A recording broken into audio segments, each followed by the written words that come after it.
Bismillahirrahmanirrahim. Saya berharap kalau mereka tidak menerima nikmat hidayah ini, nanti dari tulang sulbi mereka akan muncul anak-anak yang akan menerima dan memperjuangkan hidayah ini. Kata Nabi Muhammad kepada Aisyah. Lalu kata Aisyah apa? Saya tidak pernah melihat ada orang yang lebih lapang dada daripada Rasulullah SAW. Jadi orang kalau udah dilapangin dadanya, itu tuh hasilnya. Apakah cukup segitu? Masih banyak adegan lain yang Nabi itu lapang dada banget. Dan terutama dalam kondisi keluarga beliau yang mungkin cukup rumit. Karena emang Allah amanahkan untuk beliau sekian banyak perempuan yang harus beliau nafkahi, yang harus beliau bahagiakan. Itu amanah dari Allah, bukan mau-maunya beliau. Allah yang amanahkan 1, 2, 3, 4 dan seterusnya. Untuk apa? Supaya mereka diperlakukan oleh Rasulullah dengan perlakuan yang baik. Kok mereka yang dipilih ya Ustadz? Karena mereka lah perempuan paling istimewa di muka bumi. Jadi saking sayangnya Allah kepada Aisyah, Hafsah, Ummu Salamah, Zainab, Maria, Sofia dan yang lain-lainnya. Saking sayangnya Allah kepada mereka karena kesolehan mereka, akhirnya Allah hadiahkan untuk mereka seorang Nabi, Rasulullah SAW.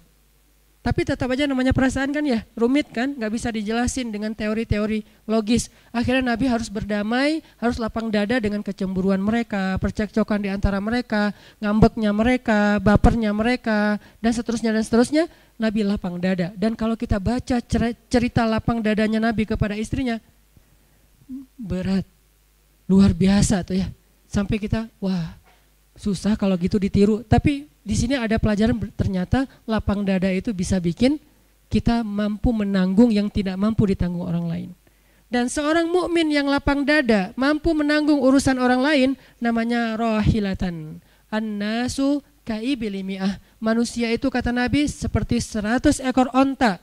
La takadu tajidu fiha rohilatan. Hampir-hampir kamu gak ngelihat satupun di antara 100 ekor onta itu rohilah. Apa itu rohilah? Onta yang sanggup memikul beban dan mampu berjalan jauh, itu namanya rohilah. Siapa rohilah kata Nabi? Mukmin. Yang tidak mukmin dia ibil, dia seperti onta biasa saja yang makan, minum, hidup hanya untuk dirinya saja. Sedangkan mukmin dia tidak hidup untuk dirinya, dia hidup rohilatan, menanggung beban. Mulai dari menanggung beban keluarga, menanggung beban masyarakat, menanggung beban umat, itulah mukmin.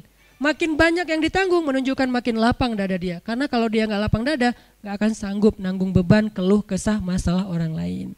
Itulah Nabi, itulah para anbiya, itulah orang-orang soleh. Sehingga minta sama Allah, Rabbi syrah li sadri, Rabbi syrah li sadri, Rabbi syrah li sadri. Ya Allah lapangin dada saya. Bukan minta beban, bukan. Supaya kalau Allah nitipin beban ke kita, kita sanggup memikulnya. Kenapa? Karena beban dada kita lapang. Wa wada'na anka alam nashrah laka sadrak wa wada'na anka wizrak alladzi anqadha dhahrak. Jadi beban-beban Nabi itu seolah-olah diturunkan oleh Allah. Maksudnya apa? Bukan Nabi dia ambil bebannya, bukan. Jadi Nabi memikul banyak beban dakwah tapi kayak enggak bawa apa-apa. Itu maksud dari ayat itu. Gara-gara apa? Syarhus sadar. Jadi Nabi dakwah 23 tahun merintis sesuatu. Bisa dibilang Nabi itu foundernya Islam, bukan founder komunitas, founder Islam. Dan itu berat banget loh, ngerintis sebuah gerakan, sebuah syariat tasyri' yang luar biasa. Kok bisa jadi kayak nggak bawa apa-apa, bebannya kayak nggak ada di pundak beliau. Kenapa? Karena syarhus sadar. Alam nashrah laka sadrak wa wada'na anka wizrak alladzi anqadha dhahrak. Kalau udah gitu, wa rafa'na laka dzikrak. Jadilah dia orang mulia. Kenapa mulia? Karena mau mengambil banyak sekali beban orang lain untuk dia pikul, tapi nggak berasa seperti memikul beban. Kok bisa gitu? Lapang banget dadanya. Ini maksud dari ayat tersebut teman-teman. Pentingnya syarhus sadar, minta sama Allah. Tipsnya sederhana tadi, 1, nikah. Ustadz itu juga udah nyesek Ustadz. Oke, nggak masalah. Ya udah, yang kedua doa, yang ketiga qiyamul lail. Maka Allah akan lapangkan dada kita sedikit demi sedikit. Terus dawamin. Sehingga malam kita qiyam, siangnya kita lapang dada.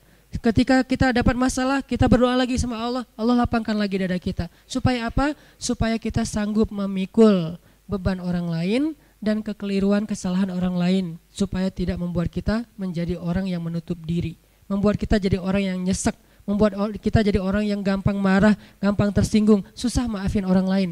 Itulah syarhus sadar. Lihat lagi nanti Nabi Yusuf, cerita Syarhus Sadar Nabi Yusuf.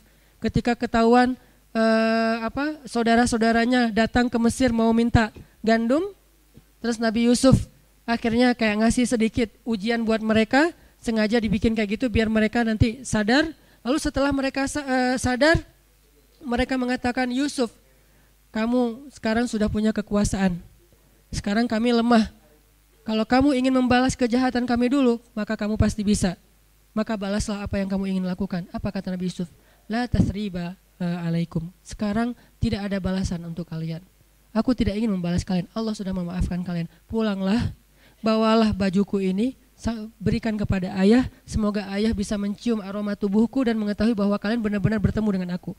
Beda ya zaman dulu sama sekarang ya. Kalau sekarang selfie. Biar saya udah ketemu nih. Buktiin, Ustadz, boleh selfie dulu buat apa? Bukti bahwa saya udah ketemu Ustadz. Soalnya istri saya curiga, saya keluar rumah jangan-jangan kemana gitu. Ini saya udah taklim ya, ini laporan misalnya ya.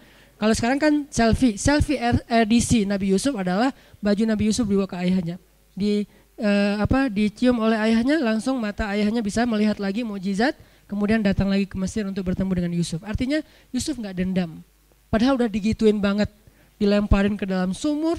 Gara-gara itu akhirnya beliau dijual dari satu tangan ke tangan yang lain jadi budak, masuk penjara, banyak ujian segala macam, hampir meninggal juga dengan beberapa kezaliman di luar sana yang luar biasa ujiannya. Itu semuanya gara-gara siapa? Gara-gara kakaknya.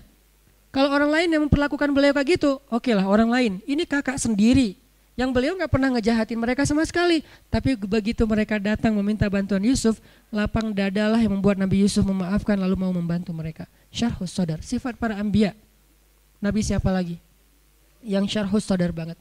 Nabi Ayub.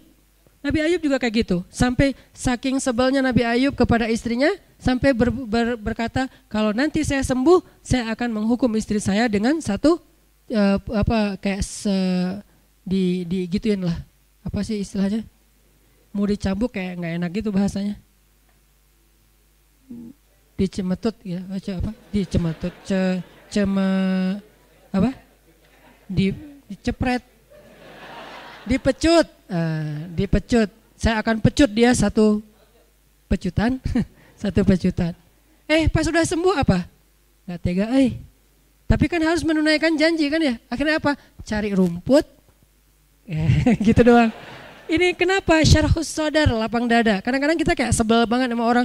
Lihat aja ntar ya, kalau lo butuh gua nggak bakalan gua tolong. Setelah sekian lama dia datang, bisa gua lagi ada masalah nih. Nggak tega gitu. Kita dulu udah bilang ntar gua balas nih. Ternyata udah nggak tega mau balas. Ada apa? Aku bisa bantu apa? Kan jadi baik ya. Kenapa? Syarhus sadar. Syukran ya Rabbi, syukran. Hadaita qalbi, syukran.